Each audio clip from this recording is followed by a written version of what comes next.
Hi everyone, welcome back to the channel. Thank you as always for tuning back in. If you're new here, welcome. I'm Leila, the Lenormand reader, and I am one of the few people who focuses almost exclusively on the Lenormand practice.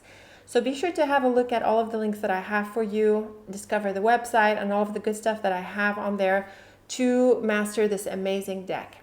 So welcome to a new tutorial. In this tutorial, I want to tell you about how I do Lenormand readings on the go.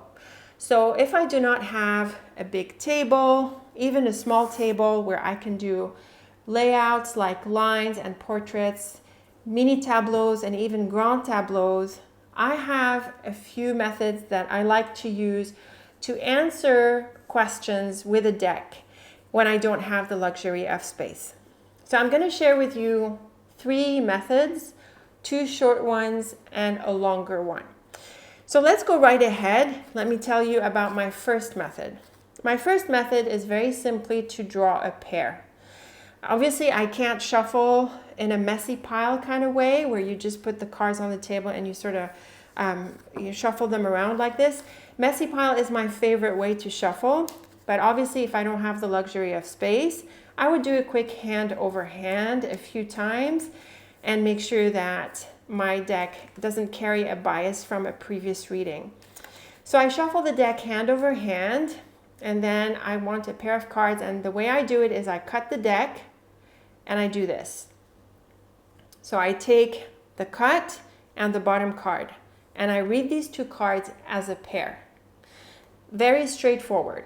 Of course, you can take them off the top. That is fine. My habit is connected with the shuffling, if you like. I shuffle hand over hand, I cut, and I read the pair.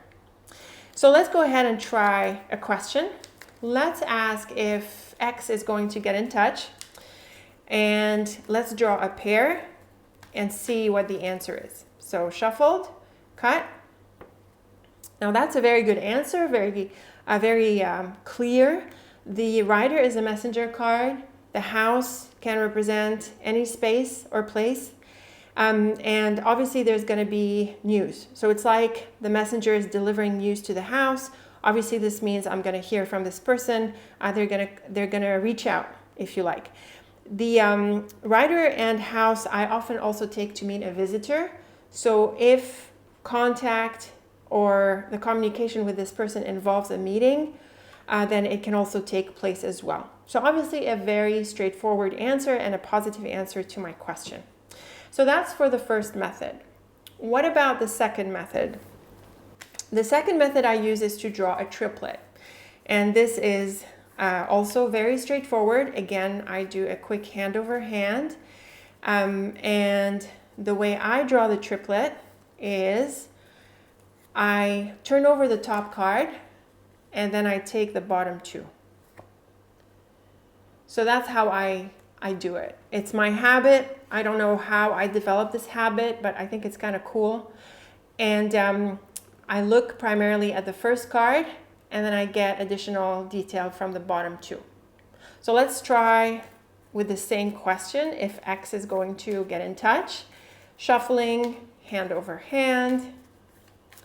And let's draw my triplet in this funny way. I turn over the first card and then the bottom 2.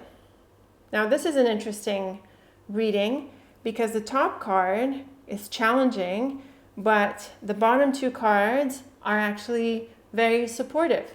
So I would say I could hear from this person, but it sounds like there's a bit of an obstacle at first. Maybe this affects the delay, it represents the delay, and then eventually there's going to be contact.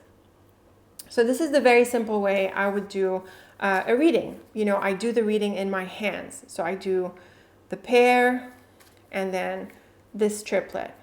Obviously you can draw a card or 2 or 3 off the top of the deck. So you could draw your pair, or you could draw very simply your triplet. And then you start, you might develop your personal habits with these, with the way you handle the deck. You might take, for example, you might cut, you might take this card and this card, or the bottom card with the bottom card like I do from the cut, or any other way. It really doesn't matter. What matters is that the deck is shuffled so that the principle of randomness is respected. So a pair and a triplet. Now, before I move on to the longer spread that I do when I'm on the go, I want to tell you that with the pair and triplet, what's so fun about them is that you can build a story. You can answer a series of questions by picking a triplet or a pair every time you answer part of the question. So for example, if the question was, like we said, will X get in touch? And I draw a pair, okay? It sounds like yes. Answering the question very directly, I will hear from X. And that's all there is to it. You know, we have the clouds and the sun shining over the clouds telling us that, yeah, you know, they were away, but now we're going to finally hear. So what next? Well, we can build on the question. We can say, okay, so X is going to get in touch. Will they relay the good news? So you do another hand over hand shuffling, and then you draw the next pair. Will I? So we found out that X is going to get in touch. Now the question is, will they share the good news?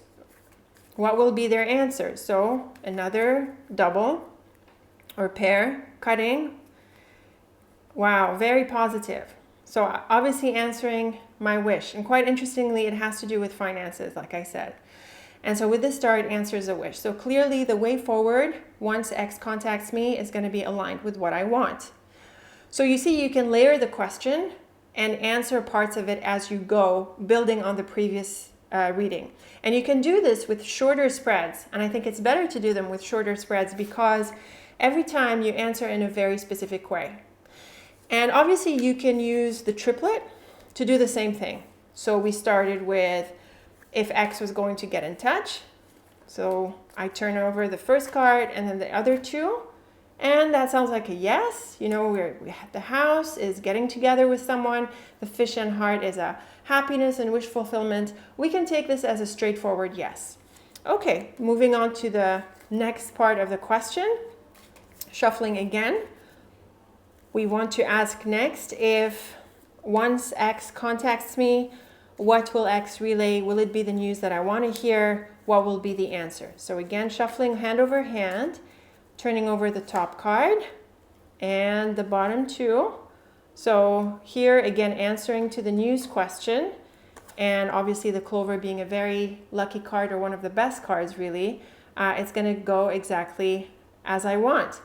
The letter with the garden here can point to documents, paperwork, and other such things. Actually, this would be quite relevant to the question that I have in mind.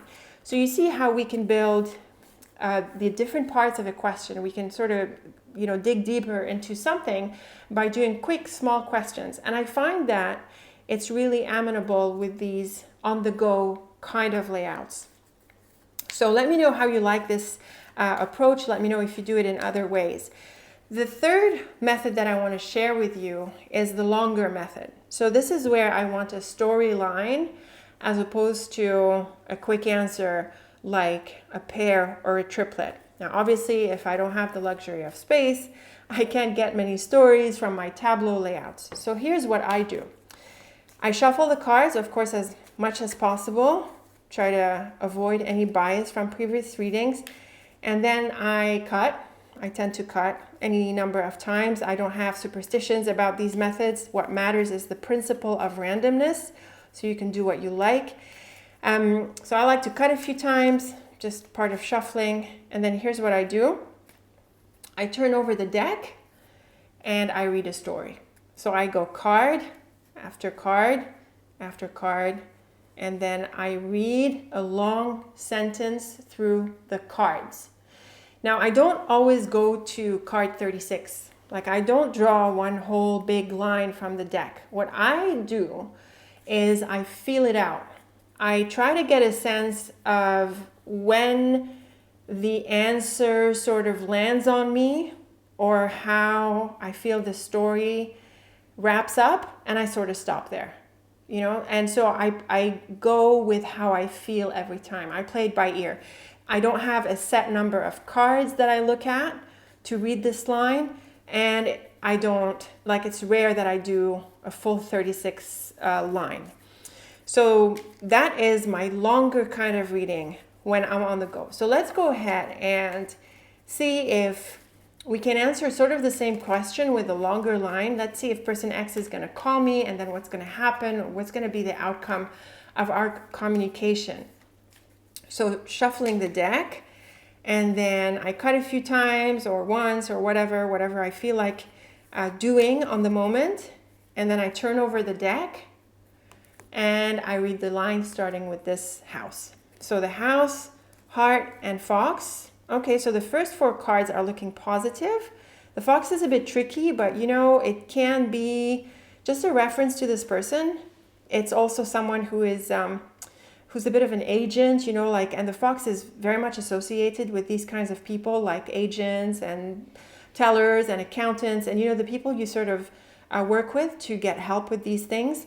And so actually this is a good representation of this person. The heart and flowers are good. The anchor is a positive conclusion, and I'm very happy to see the child. Because I am looking at starting something with the help of this person, and it looks like, especially with the anchor before it and you know the flowers, is it? Yeah, the flowers before it is looking positive. So it looks like it's going to lead to this new beginning. The book sounds like there are some unknown things. The whip and stork, I can imagine what that is. It involves work. You know, I have to I'm probably going to have to run around and get some paperwork done. And remember, in the triplet, we saw the letter, and I was telling you that it involves paperwork. So again, with the book, there can be some more information that is needed, or there can be some misinformation that needs to be rectified. And the stork is going to keep me busy a little bit with this, especially with the whip. But then the sun is a lovely outcome. So the good news, again, answering. And look, we have the 3 cards that we drew earlier. You see, so this would be bias, you know, so the deck would have to have been better shuffled. I'm going to show you what I do for this in just a bit. But let's assume that the principle of randomness was respected. We can continue with our story, and it looks like there is good news, so, and a positive conclusion. And I would say this is involvement, you know, with this place that I'm starting this thing in. And so it sounds like the book and whip, they bring a few hurdles, but it sounds like these are resolved with a positive conclusion. Really nice to see the fish on the other side of the clover, because like I said, it's, you know, it's connected to a financial element.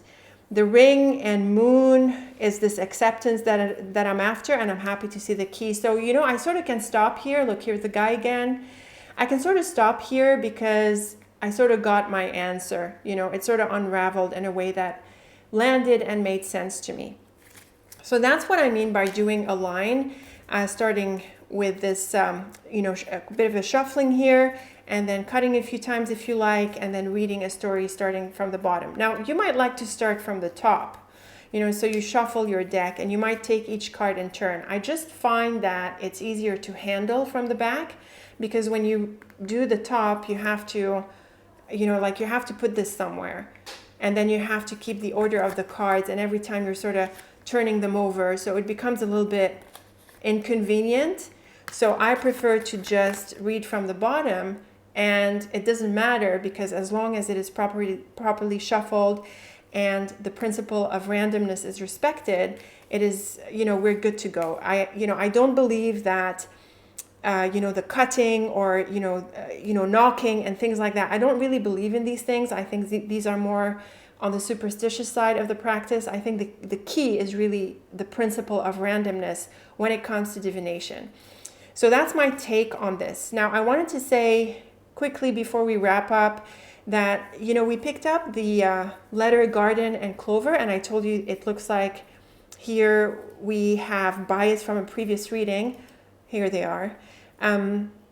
So what you can do to avoid this, and you don't have space to shuffle a messy pile shuffle, is that suppose you drew, let's say these 2 pairs, or these 2 cards in a pair, and you know, you don't want to immediately do a hand over hand. Sort of take it out and put it randomly in another spot, and then take out this one and put it randomly in another spot, and then shuffle again. That way you are more likely to release this reading and have a properly shuffled deck again. And if you had, these triplets, and you drew these two, you do the same thing. Sort of take the top one, stick it somewhere in the deck, take the next two randomly in the deck, and then shuffle hand over hand again because you don't have enough space.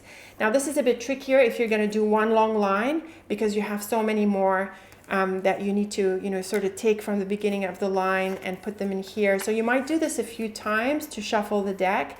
And obviously this is where it makes sense to have a messy pile shuffle. You might like to carry a couple of decks with you when you travel, just sort of, people like to use different imagery, they might use different decks for different things, and then you can sort of have properly shuffled decks on hand. And, if you're not able to messy pile shuffle them while you're on the go, you can sort of pick up your other deck, and then when you land back on your table, you can sort of reshuffle everything and reset the randomness of your deck properly. So I hope you've enjoyed these ideas. Let me know your thoughts about my approaches to doing readings on the go.